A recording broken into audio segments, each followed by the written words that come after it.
Good evening, everyone. It's Necro Thursday, which means it's time for another action-packed episode of the Necromaniacs horror podcast. How's it going, Mike? It is going well. What's up, everybody? Like Mr. Hill said, you're listening to the Necromaniacs podcast. It is Necro Thursday. We're coming at you every single freaking Thursday. Things are well. It is September, mid-September. We've got a week of summer left, according to the calendar, right, Mike? A week left. Yeah, today felt like a late summer day. You know what I mean? It did. It totally did. You know, for me, it's still summer in my head and in my heart, because I had a good summer this year, as opposed to the last two, I would say. But yeah, things are good. I'm watching my House of the Dragon, and I'm enjoying that. Have you been digging it? Yeah, I have been watching it. My Tina J is a huge fan of Game of Thrones, so we've been watching those on Sundays together. Awesome. It's interesting. I feel like there's going to be some more jumps in time. I mean, I don't know. I mean, look, I didn't read a bunch of what they are going to do this particular season, because I do like being surprised every Sunday, but it looks like there's going to be more time jumps, which is very interesting. Do you like that? Not really. I don't like when they do that, but I never read any of the books or anything like that, so I don't really know, what's going on, like how faithful it is, or if they do that in the books, but hey, I'm open. So far, I like it. I like it a little bit more than Rings of Power, actually.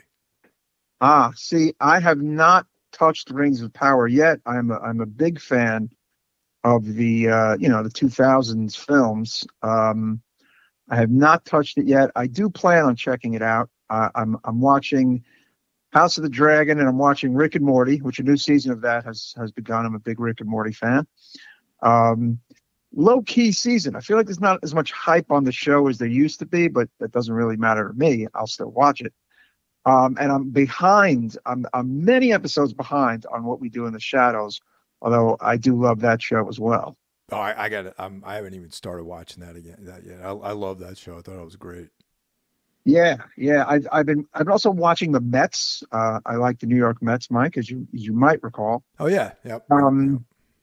They had a wonderful August, and things are getting a little scary in September, but they're not completely done just yet. We're gonna see what happens. Just taking it one game at a time for the old New York Mets. That's probably the only sports talk you'll ever hear out of me ever, by the way. Yeah, I don't really watch team sports. I mean, my dad is a huge football fan, and if I'm like at visiting them, I'll watch football with my dad, and we'll kind of fall back into it. Like I know all the rules and everything, because back when I was a kid, I played football for a while. But oh, okay, I can see that, Michael. I can see you playing some football. I don't know why. I can see it. Yeah, so I was a terrible baseball and basketball player. That's about it. Yeah, terrible. Football, it was really, and wrestling were like the only things I really did when I was a kid, as far as like sports went. Yeah, then I realized I was terrible at basketball, and I quit. And I stuck around baseball a little bit, and then I found heavy metal, and then that was pretty much all it for the sports. That's pretty much exactly what happened. Yeah. I started playing bass guitar and wanted to be, Nikki Sixx and Steve Harris initially. That was my initial 12-year-old goal. Actually, that was the goal at around 12. Anyway, listeners, I would be remiss without wishing our Necromaniacs co-host a happy birthday. It is Jeff's birthday today. I'm not sure when you're all going to hear this, but we have to just wish Jeff a happy birthday, right, Mike? Yeah, he turns 22 years old today. He's 22 years old. He is the youngest member of the Necromaniacs team. He's a very young man. And yes, I hope you have a great birthday, Jeff. They were a hard 22 years. It's a hard 22. Yeah, it's a hard 22. Amen. Amen.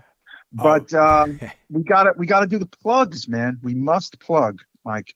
Yeah. Let's run them down, man. So we got Monday, the Horror Wolf 666 podcast, which you would think that since it's another horror podcast that there might be a conflict, but there really isn't, man. Like Brandon is focused more on interviews. Yeah, it's different. It's a different show. It's a very different show. Our shows are nothing alike, in my opinion. Yeah. And so we're comrades, and we talk about movies, and we should have him on as a co-host one time. I think it'd be great. Maybe do like a 3 of us or 4 of us or whatever. Yeah, get like a top, that would be fun. Maybe have him involved in the year-end like top movies or something like that. That would be fun. We'll have him in one of our threesomes or foursomes, which sounds very dirty. Yes, we can do that. Yeah, let's do it. Yeah. And then on Tuesday, Mike, who do we got on Tuesday? Into the Necrosphere, Jackie Smith. Oh, love it. Yeah. Great. Every week I look forward to that show. It's like I don't listen to any other music podcasts, honestly. I listen to him and I listen to Axe to Grind that I mentioned last time we got together. And that's pretty much it for music for me. Yeah. There's some like music adjacent podcasts, which I'll get to at the end of this list. I want to add a couple of people here, but it's not specifically music. It's music adjacent. It's podcasts made by musicians that don't necessarily discuss music. So, we'll move on. Okay. On Wednesday, we have none other than Mr. Mike Hill's own Everything Went Black, which is quite different from the Necromaniacs podcast as well, right, Mike? Yeah, it's very general, very broad. Talk about music. We got writers on there. It's not specifically a heavy metal podcast, but it's music that's very deliberate. Let's say. Yeah, exactly. Yeah. Anything goes. On Thursday, you have, well, of course, the Necromaniacs podcast. What you're listening to right now, and we thank you for listening. And on Friday, we have none other than my very own flesh and blood, Mr. John Draper's Break the Apocalypse podcast, which I urge you to check out if you have not already. And we now have a weekend compatriot. Is that the right word, compatriot? Yeah, definitely. And he puts out his shows on Sundays, and that's Carl Hikara, Soul Knocks. And that's it's fitting that it's on a Sunday because Sunday, the day of the Lord, and most of his podcasts have to do with the occult and stuff like that. So it's it's kind of cool. Interesting little play there. Yeah. And I'd also like to add Iblis Manifestations, which does not have a regular day that it comes out. But my buddy Cheyenne does that from the band Trivax. And it's quality stuff. It's in some ways similar to Soul Knox. He talks a little bit about music. He talks about the occult. He talks about, kind of self-improvement, stuff like that. Definitely check that out. All these are available wherever you listen to podcasts. They're all 4 horsemen of the apocalypse, even though there's more than 4 of us right now, approved. We're all making a united statement here with all this stuff that we got coming out. And it's going strong. I have a plea for the listeners. I mean, I'm kind of looking for a podcast that I'm not even sure exists because I feel like I've tried to see if it exists and I've found things that kind of scratch the itch, but not really. I'm looking for a podcast that does nothing but talk about death and black metal of the 1990s, Michael. Oh, wow. That's okay. It. Like a retro one. Yes. That death and black metal. Or it could be one that is a death metal focused one or a black metal focused one that concentrates on the 90s. Because that is probably my favorite era for both of those genres. Sure. As a 47-year-old who lived through both of those genres in those decades and is still living them today. Thank you very much. But yeah, I like hearing from that era, stories about that era, bands, etc. So listeners, if you know of something like that exists, let me know via Instagram. And I'm going to give us a little Instagram plug. I got to tell you, last time we shared our personal Instagrams, and I don't know about you, but I added a bunch of new pals, Mike Hill, and everyone has been very cool. Yeah, definitely. So yeah, I'm on Instagram under INH722. That's INH722 at the old Instagram. And Mr. Hill, if you want to plug yours, go right ahead. Michael_DC_Hill. That's me. And of course, if you're not following us already, but I think some of you are, Necromaniacs podcast over at the old Instagram and on Facebook. That is the housekeeping for the episode. What do you say, Mike? Oh yeah, we did a great job on that. Yeah. No, thank you. We did. Pat ourselves on the back right there. But tonight, I had an action-packed weekend though. That's actually kind of important, man. I went to the Mahoning Drive-In, which nice, in Pennsylvania. In Pennsylvania, yeah. And for those of you on the East Coast, that's the one of two drive-ins that still shows 35 millimeter prints. Sick. Yeah. The other one is Quentin Tarantino's New Beverly out in Los Angeles. Oh, man. This one's dedicated to old genre films. Like they never show new movies there because they don't come out on a 35 millimeter anymore. So I met up with my Alex came out. He was the guy who urged me to go this weekend. We've been trying to line something up for a while. He's a regular patron of it, and finally I went out there with Tina J. She's the one with all the camping equipment, and we went and checked it out.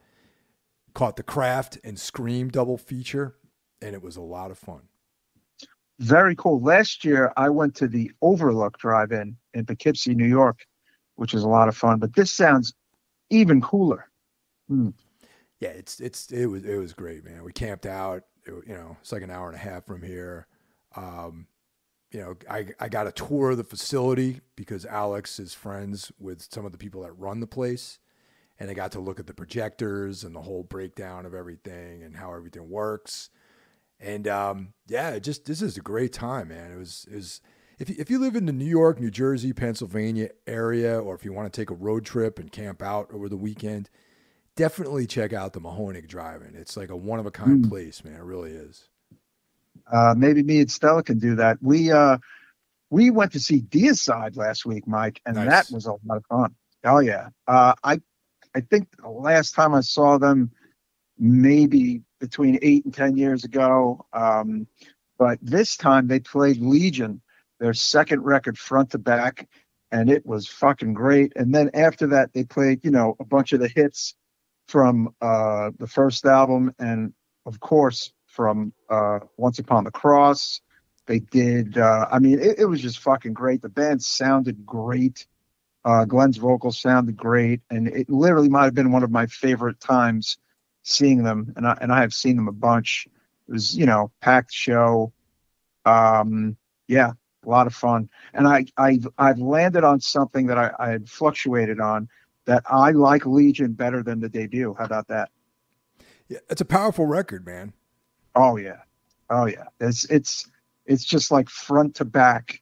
It's kind of like their Rain and Blood. It's like shorter than the debut. It's a short record, actually. It's like under 30 minutes, Legion. But every song is just like this fucking attack, And yeah, it was a lot of fun. Awesome time. And we also went to this goth festival, Gathering of Crows, at the Bowery Ballroom. One night was at the Mercury Lounge on the Friday, which we didn't go to. And the Saturday night was at Bowery Ballroom. And we saw this band that I, oddly enough, discovered on a black metal message board called Nuovo Testamento, who were kind of like this throwback synth pop, Italian disco kind of style band. And they were really great, actually. So yeah, that was a lot of fun. That's awesome, man. What venue was that at again? Bowery Ballroom. Oh, cool. Right on. Yeah. Not to be confused with Bowery Electric, which is few blocks away. That's the smaller venue. Bowery Ballroom is about about a 500 person capacity. Good room. Yeah. I actually saw Ghost there in 2010. So, oh yeah, or totally. 2011. Yeah. So, yeah, great venue. I'm not a fan of Ghosts, but it's cool to have seen them in a small venue like that. Yes, this was when they were, first album. I like that first album. So yeah, different vibe on them back then. Let's just say. So tonight's arena band that they are now. Yeah. Sorry. So tonight's episode is it's a new movie. It's a Shudder exclusive, and we're going to spoil the ending. So if you want to watch the movie first before you listen to this, go ahead. Or if you want to listen along, we're going to give you guys a warning when we're about to spoil the ending, and you can peace out, come back and listen to it or whatever. So it's a new movie. The ending is like very important. So we're going to proceed. We're talking about this movie in its entirety, but we're going to give you guys a heads up when the spoilers are coming so we don't ruin it for you. Yeah, this movie, I mean, I guess just kind of came across the radar as I was looking for something new on the old Shudder app. And I like the title a lot. And that title is Who Invited Them, from director and writer Duncan Birmingham. Mr. Birmingham making his feature film debut here. Who Invited Them? It's got a cool poster. And Mike and I had talked a little bit about this before we, kickstarted the show off air, about how lately a lot of the Shudder originals have been quite solid, right, Mike? Yeah, we did What Josiah Saw. That was like that was incredible. I thought that was like, I would love to have seen that in a theater, to be honest. No, definitely. I think I just remember last year where we kind of found a few that were just not really so great, that were still kind of getting championed, and you and I were just like, I guess we're seeing a different movie, Whereas I feel like this year I'm taking these shots, these like chances on these movies, and I'm coming away happy. Yeah, definitely. I mean, this year we had Hellbender by our friends in the Addams Family. That was incredible. I mean, I love those guys. That was a good movie. Yeah. I'm looking forward to their next film. We had Mad God, which was just another Shudder exclusive, which we didn't love. We didn't love it. It's good, But it was. I felt like it was one of those things where I don't know if I liked it, but it felt important to see it. You know what I mean? Yes. Good assessment. Yeah. And then of course, like you said, What Josiah Saw, which we enjoyed the hell out of. And we figured we would take another shot at another new one with Who Invited Them. Bit of a home invasion flick, right, Mike? Yes, with some twists. And it was very good characters, I thought, too, in this one. Yeah. Now, would you go as far as to say it's a horror comedy? I think I would say it. I think so, but not super heavy on the comedy. But it's got a lot of comedic moments, I thought. Yeah, the comedy I thought was a really good element. It wasn't like a laugh out loud type of comedy, but the comedy was there, which made it seem more realistic in like the sense where, you're at a party, you're with people, and sometimes people are funny, and that's how the comedy was being used in this. There weren't like broad comedic elements in it. It was just mostly dialogue. Yeah, I mean, if you're throwing a housewarming party and you've got kooky neighbors that show up or kooky coworkers or whatever, I mean, sure, there's bound to be some laughs, even amidst a horror film. I mean, hell, Last House on the Left has comedy. You know what I'm saying? I mean, it's, there's comedy in lots of pretty brutal movies. Not to say this movie was brutal, but I thought the comedy was not like something that made me roll my eyes or anything like that. It was just a good part of the movie, let's just say, right? Yeah. So this came out September 1st, 2022. So this is like a brand new film. This just came out in the States. It's 1 hour and 21 minutes, so it's a little on the short side. The cast is Ryan Hansen as Aaron. I'm sorry about that. Ryan Hansen as Adam. Melissa Tang as Margot, his wife. And then we have another couple, Timothy Granaderos as Tom, and his wife, Perry Matfield as Sasha. Okay. Now there's more people in the film, but essentially the whole movie is really these four people. Yeah.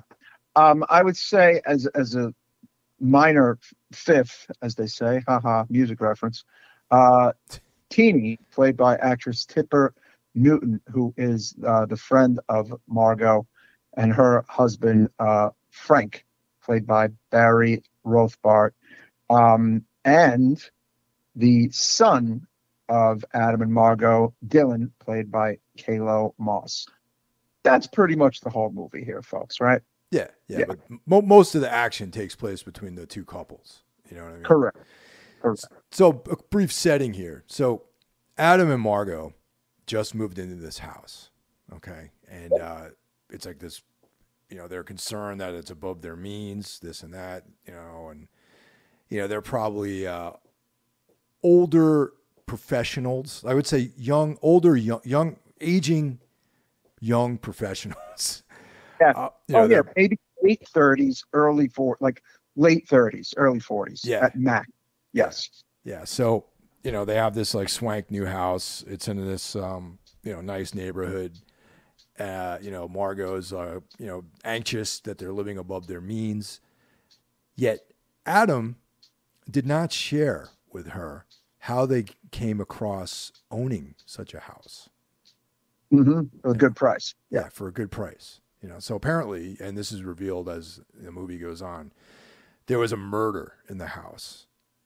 And, as you know, that affects the value of a home if there's a murder, and the real estate people have to disclose that. So that was disclosed to Adam, but he didn't share that information with Margot, his wife. What a shock. It's a double murder, actually.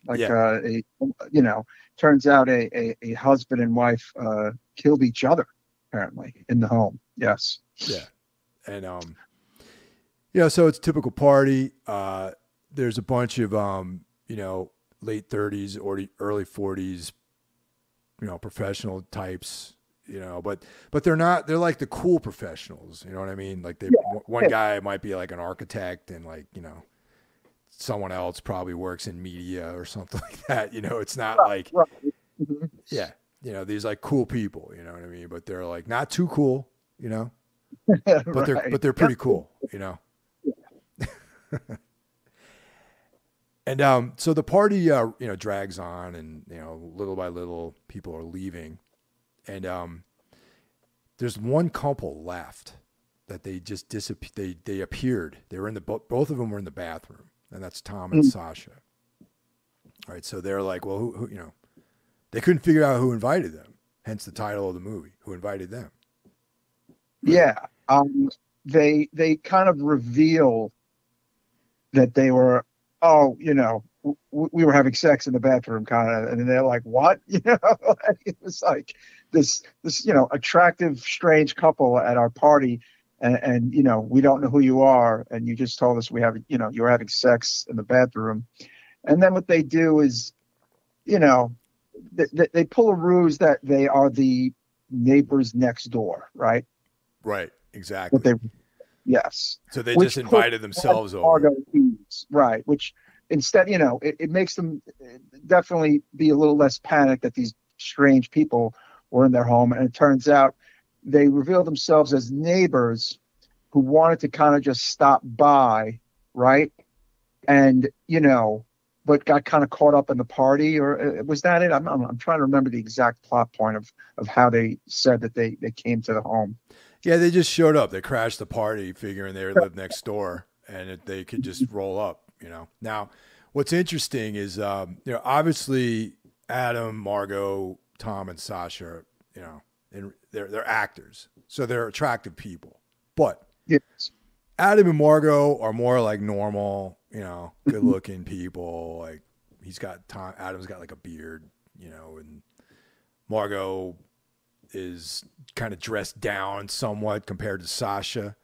But Tom and Sasha are like very stylish, very put together, you know. So there's this.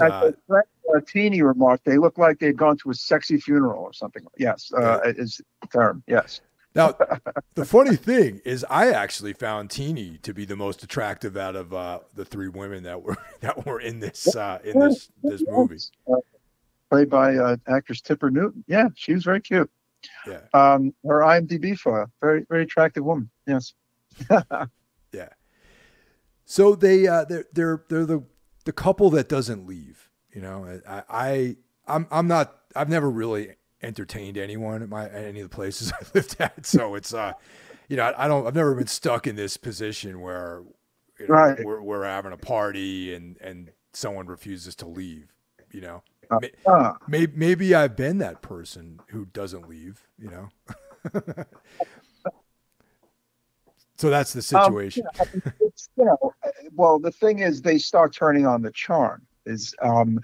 And you know, they start drinking, and then they say, well, Sasha says to Margot, "We weren't really having sex in there; we were doing cocaine." And then Margot has this shocked look on her face, and then the shocked look turns to, "Do you still have some?" I thought that was funny. I thought that was very funny. Now, the thing about Margot that gets revealed in her interaction with Sasha is that she used to be a musician. Mm. You know, and they also have a kid, Adam and Margot. Okay, so yeah. Here's the thing about at the very beginning of the movie, folks. The opening scene is like what is a dream that Dylan has, that his parents, Adam and Margot, are killed. Which I thought was an interesting setup, right? It's almost like a bit of a red herring in a way. There's a bunch of red herrings in this movie, by the way. But I think they ultimately, Dylan isn't used very much in this movie, Mike, right? Like, I feel like he's a part of the plot, but ultimately not so much. Did you think so? You know, I thought that was one of the criticisms I had, is like, I feel like that whole part of him having the dream, mm-hmm. and even having him in the film at all really didn't advance the plot at all. No, not really, except for the one aspect that we'll get to about Teeny having to return to the home. Teeny and her husband Frank are watching the son Dylan, by the way, which is why Margot and Adam are able to have this party with all adults there. So that's important, right? Yes. So yeah, I don't know. I just felt the Dylan character was, I don't know, just not completely utilized. But again, as Mike pointed out, the movie's really about four people, the two couples, the husband and wife, who are maybe a little stiff, and the partying, mysterious, sexy party crashing couple. Yeah, that's the crux of the movie here. And this is where the strength of the movie is, the interaction between all four of these characters, actually. Yeah, totally. A good acting job, I think, and good writing. I thought the script was good. Yep. And it's almost like, you know, you're kind of buying it. Like you're kind of buying that this could happen, you know, in LA somewhere or wherever, where you have these two, you know, nice homes next to each other, and, you know, one couple next door decides to crash the party of the other. It's not completely out of the realm of possibility, right? The thing I really liked about it was you can tell that Tom and Margot, you know, they were a little wild maybe in their younger years. You know, Margot talks about doing coke and being in a band and, you know, and all this stuff, and how, you know, now that she has a baby, she gave up music, and, you know, she's playing guitar for Margot, for Sasha, and it's just interesting to me. I mean, it's now, I don't know about you. Actually, probably you probably experienced this too, Mike, where you're working in an office, mm-hmm. and this is more like when I was younger, like in my 20s maybe, or early 30s. And most people in your office are pretty stiff and boring, right? Mm-hmm. But then there's like a one or two or maybe one lady that's really cool, but not as cool like in the way that like it's not that cool, but cool for an office. Right. You know? Yeah. Cooler than the rest. No. Always. Yeah. There's always definitely someone that you might get along with a little better, or someone that you might just like a bit more because they're more fucking human. Right. Yeah. And they're into stuff too. You know, they're not just into like country and Western music or something stupid like that, you know. Not just whatever's on the radio. You know what I'm saying? It's not like one of those people. No, I get it. Yeah.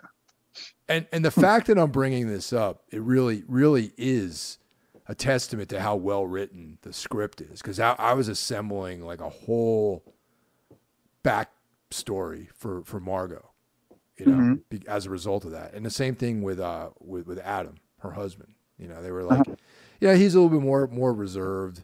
She was probably, you know, a little bit more of a rager when they met. And slowly their lives became very normal. They left the city. You know, at some point you imagine them living in a city, in an urban environment. And now they're out in the suburbs, like a richer suburb now, in this nice house. Exactly. Yeah. They start drinking and, you know, partying. And what happens is they start revealing things to each other. Like Adam reveals to Tom the reason how they got such a house like this, because he tells him about the murders. And then he even tells Tom that he never told Margot about the murders. So that's very important, right? Yes. And Margot reveals to Sasha that she used to do cocaine. And then Margot also reveals to Sasha about how she had a relationship with her old bandmate, right? That's right. And it was a sore spot for Adam. And, you know, you can, as the film viewer, you can totally see that Timothy and that Tom and Sasha are trying to rile them up, so to speak, right? They're working on them for a specific reason.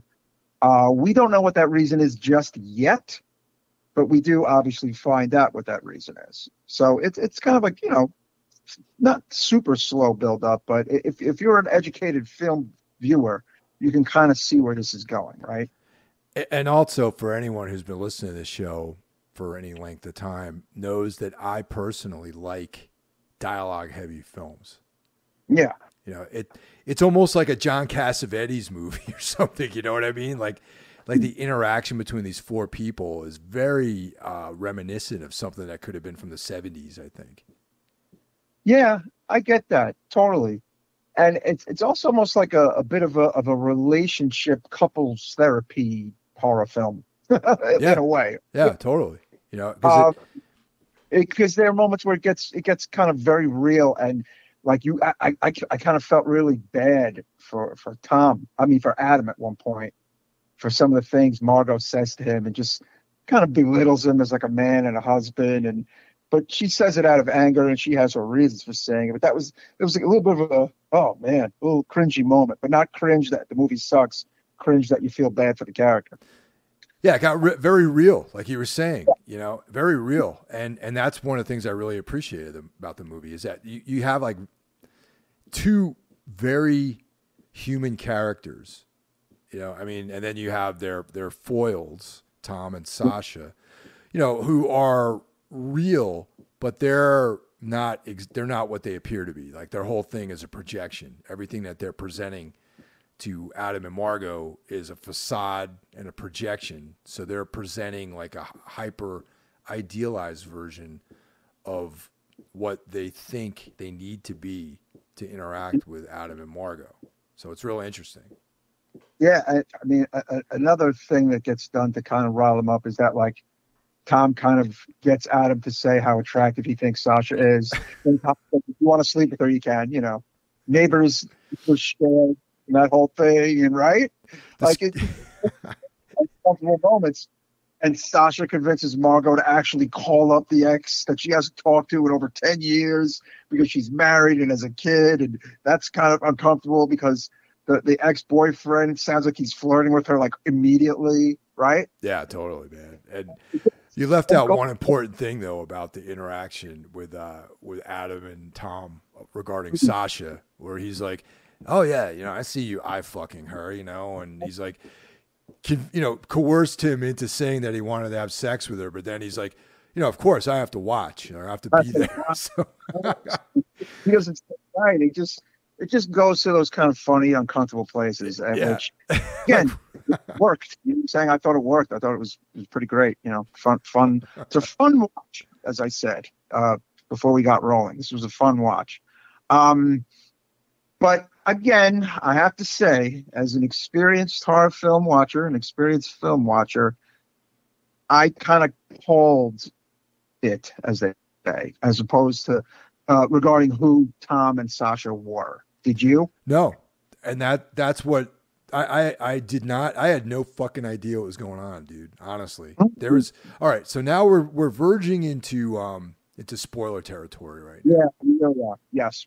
Okay. So anyone out there who doesn't want to listen to the rest of the show, you can hit pause or stop or whatever, and then come back. If so far, if this is interesting to you, stop listening and watch the movie, and then come back and listen to this, because it's actually really good. Yeah, it's an hour and 20 minutes, by the way, which is so refreshing these days. Something else worth mentioning. So I'm going to count it down. Okay, so 3, 2, 1. Spoiler territory now. All right. Now, Mike, there was a point where I thought that Tom and Sasha were actually ghosts. Ah, okay. Yeah. I actually read a little write-up that thought that as well. Yeah. The write-up said something to the effect of, this was going one of two ways.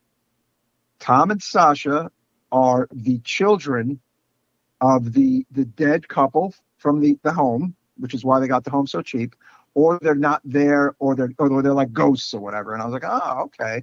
And it turns out that it was option A. It is in fact their parents who died. And the wild thing is that we learn is that it was pretty much the doing of the psychotic Tom and Sasha that the parents even died. It was like they pretty much drove their parents to kill each other. So yeah, it gets to like this really kind of cool, wild place. Yeah, so that's basically what they were trying to do with Adam and Margot. They were running that game on them, basically.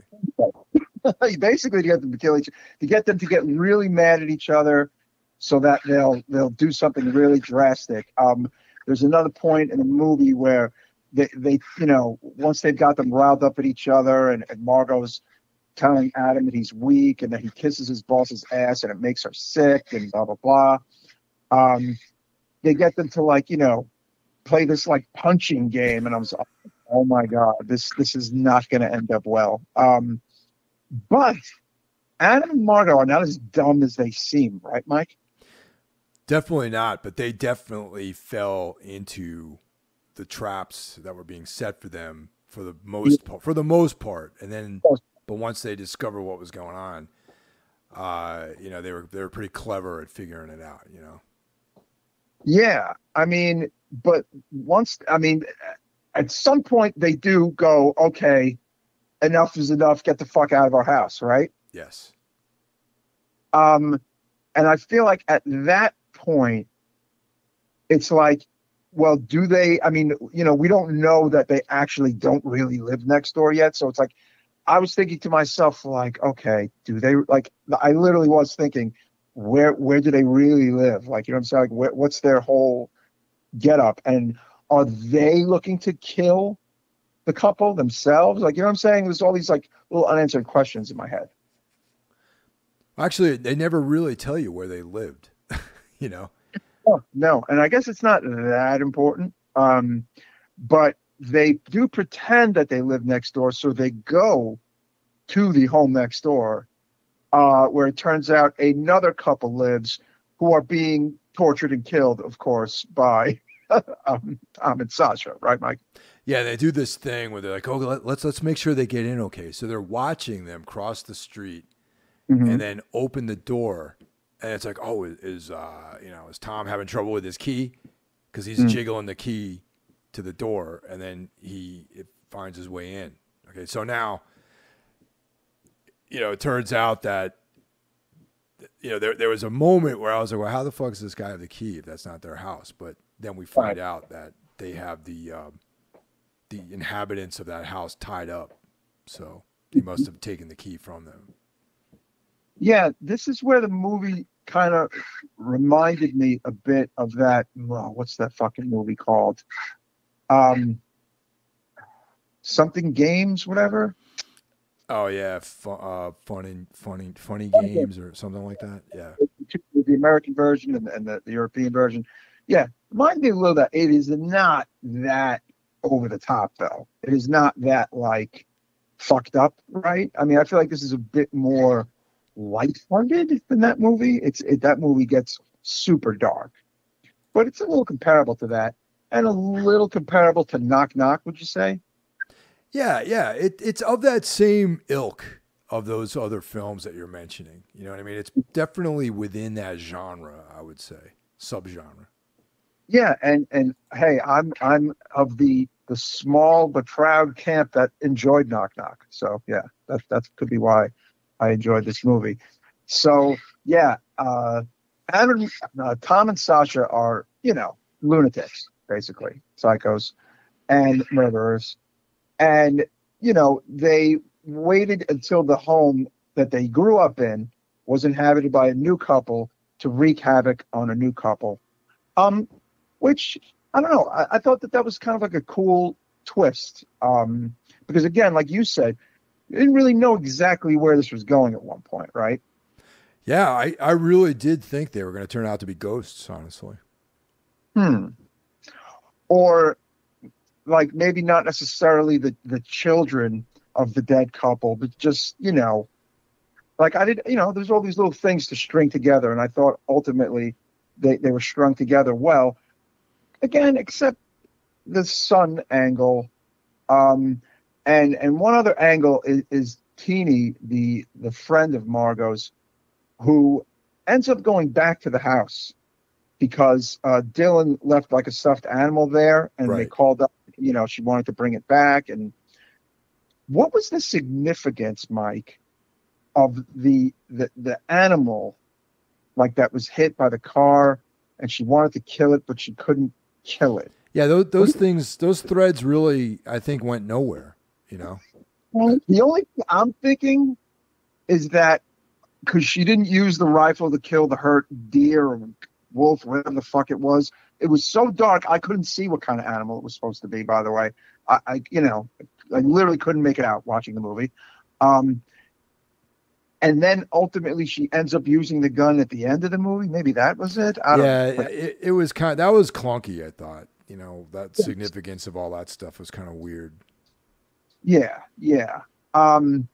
Because she does make it back to the house, this friend Teeny, amidst all the fucking chaos, right? She walks in on, kind of the bloodbath that's kind of going on. And she ultimately ends up shooting Adam, right? Yes. But before that, she almost runs down Tom and Sasha, who are pretty much getting away from the scene of the crime of killing the real neighbors next door, right? Yep. And Tom attempts to stab Teeny as they're getting away, and it almost looks like she's dead because she is slumped over in the car and you hear the horn, but she's not dead, which I thought was interesting. I totally thought she was dead. She gets up out of the car with a knife in her and pulls the shotgun out that's in the back seat of the car and ends up shooting Adam, who's also injured and running. I mean, it's just kind of like a chaotic ending, right, Mike? Yeah, definitely. A lot of stuff happens at the end. A lot of stuff happening. So the interesting thing is that, like, Tom and Sasha are on the run. They get away. There's no, you know what I'm saying? There's no, like, kind of, like, happy cleanup for the moment, right? Right. Until it fades to black, and it shows Adam driving his car, and he's, got some bandages on his face. He looks a little beat up, but he looks okay. And he hears on the radio about the this murderous couple that went on a rampage, and that who I believe it says that they're on the loose or on the run and blah blah blah from these murders that they committed. And we basically see Adam drive up to the house, the same house that they were living in, but there is a police detective in the driveway who we assume is monitoring the home in case, Tom and Sasha come back. Now, this is a very interesting, super spoiler moment I'm about to reveal.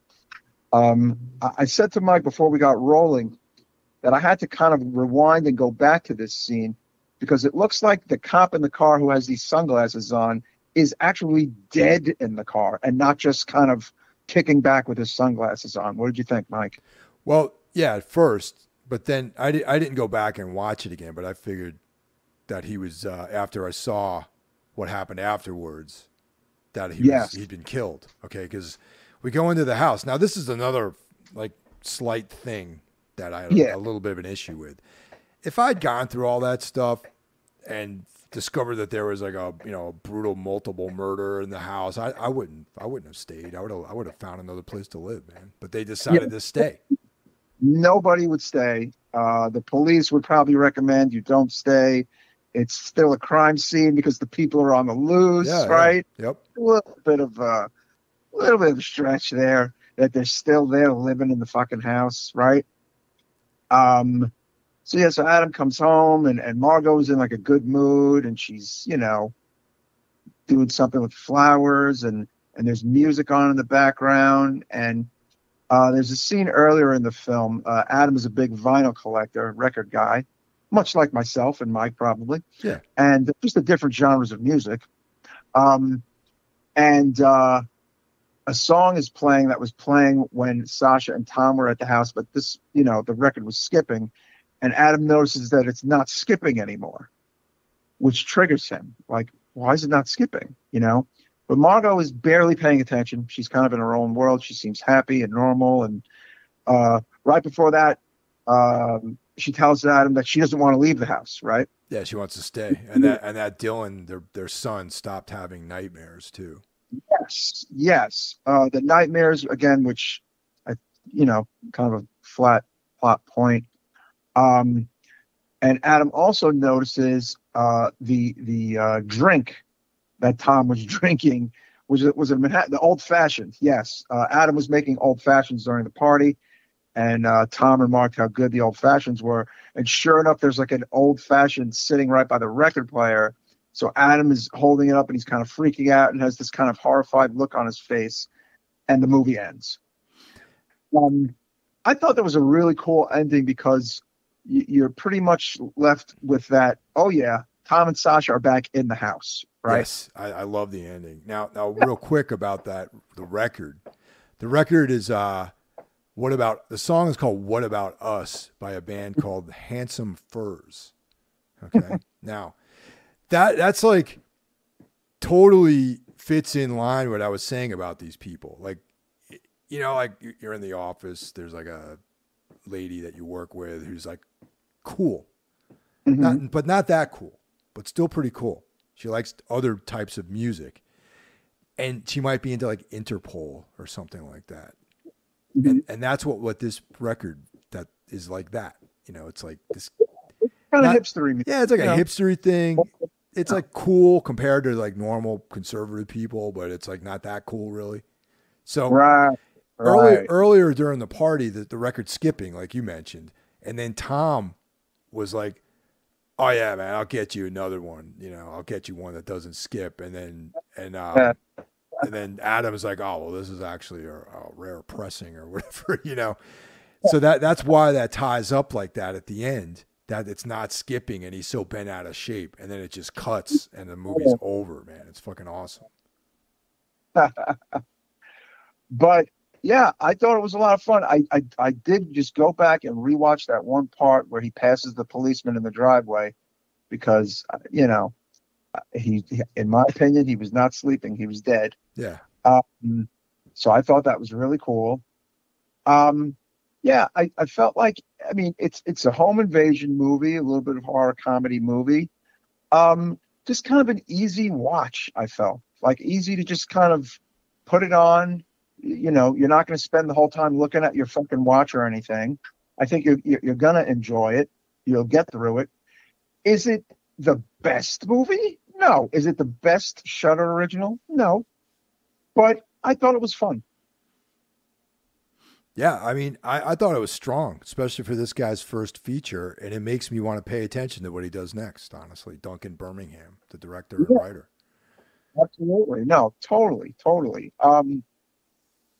You know, I feel like there's a lot of stuff, a lot of clutter out there, and you don't really know what to watch sometimes if you just throw on Shudder and you don't want to watch a movie you've seen 10 times already, right?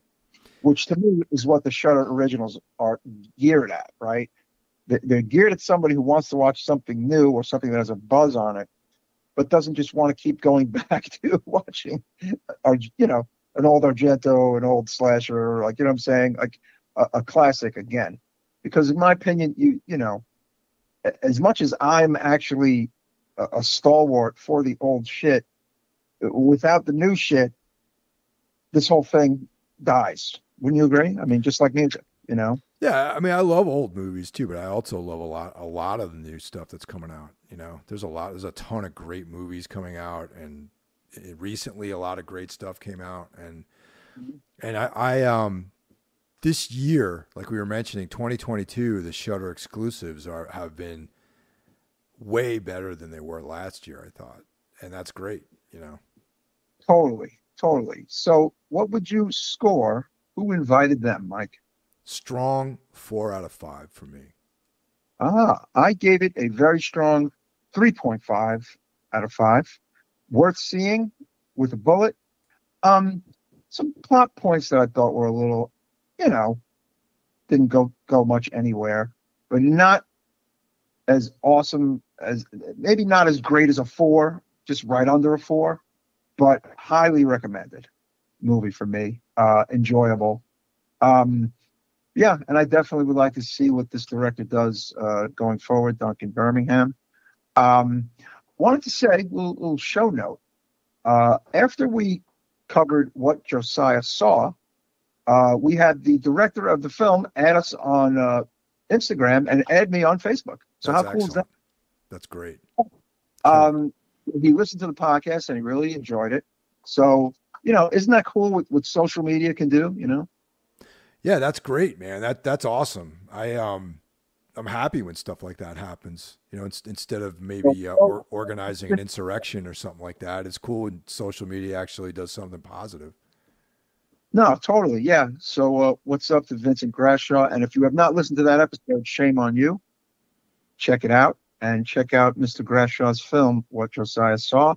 Another show note, our Men episode, extremely well received and a shit ton of listeners. So thank you all for the support on that episode.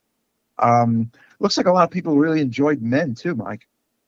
Yeah, that's going to be on my list this year, man, for one of the best films of the year. I got to be honest. You know, I've been keeping a running tally as the year goes by, but we had a whole onslaught of killer movies coming out between now and the end of the year. So we'll see what's what, you know. We really do. I'm holding out that Halloween Ends is going to deliver and have a good ending to this era of Halloween films. I think Terrifier 2 is going to be fucking solid. You know, I think Pearl is going to be solid. And announced, was it yesterday or today? There's going to be a second follow-up to X, the film, right? Yes. And the thing is, it's weird. Can you recall this ever happening where a movie will come out in one calendar year and both a sequel and a part 3 were kind of like, okay, it's going to happen. Maxine, part 3. Like, I've never heard of this before. Never. It's kind of cool. Right? They didn't even do that with Lord of the Rings, man. I know. So we have Pearl coming out next, which goes back in time from X. X is in the 70s, folks. Pearl, I believe, is in the 50s or maybe even 40s, right? And the final installment, Maxine, with a triple X, takes place in 1985. I have a feeling this is going to be a gangbusters set of films. What about you? Well, yeah, I mean, it's, I enjoyed the hell out of X, and I'm really looking forward to these two movies. I wonder, did Pearl premiere yet? No. Hold on. When does Pearl come out? So I got to see that in the theater, man, for sure. Oh. Give me 1 second. Doing these lookups live, as they say. Pearl movie 2022. Oh, well, it's playing in some places like Thursday, Friday. Actually. Oh, right, Friday. right. Yeah. You know what? There's a place on Staten Island that I heard about. September 16th, I believe. Interesting. There's a theater on Staten Island that my friend Alex sent me information. Alex is a listener too. So hey, Alex, what's up? Thanks for the heads up, and thanks for hanging out on Saturday night.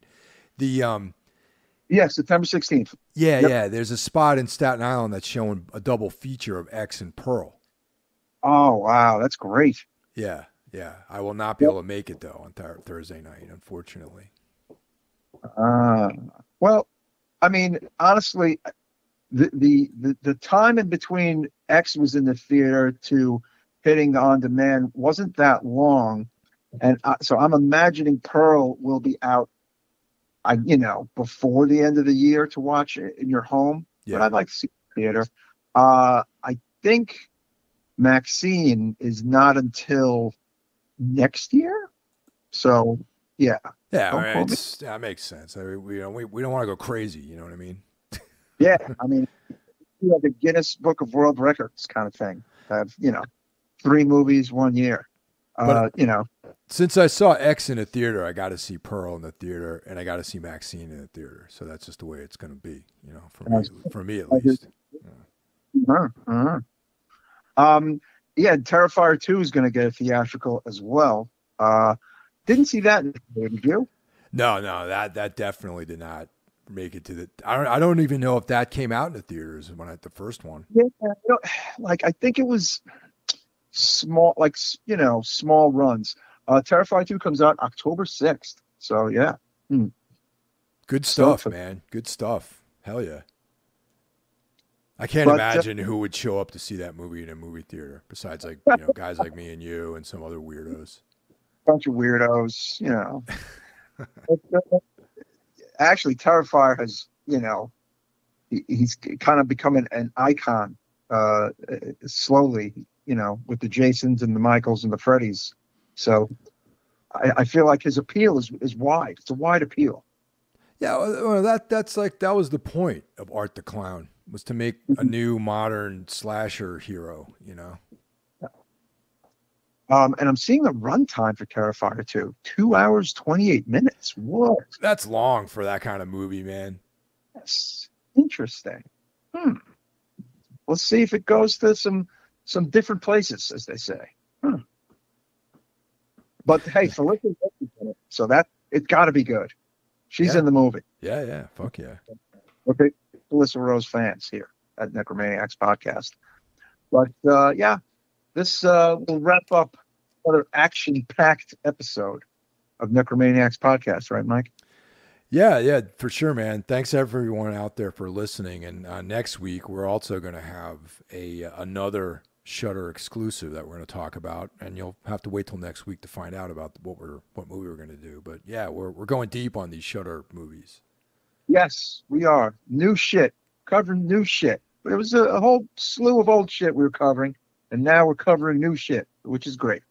But thank you all again so much, and we will see you next time. Cheers, everybody. Take care, everyone.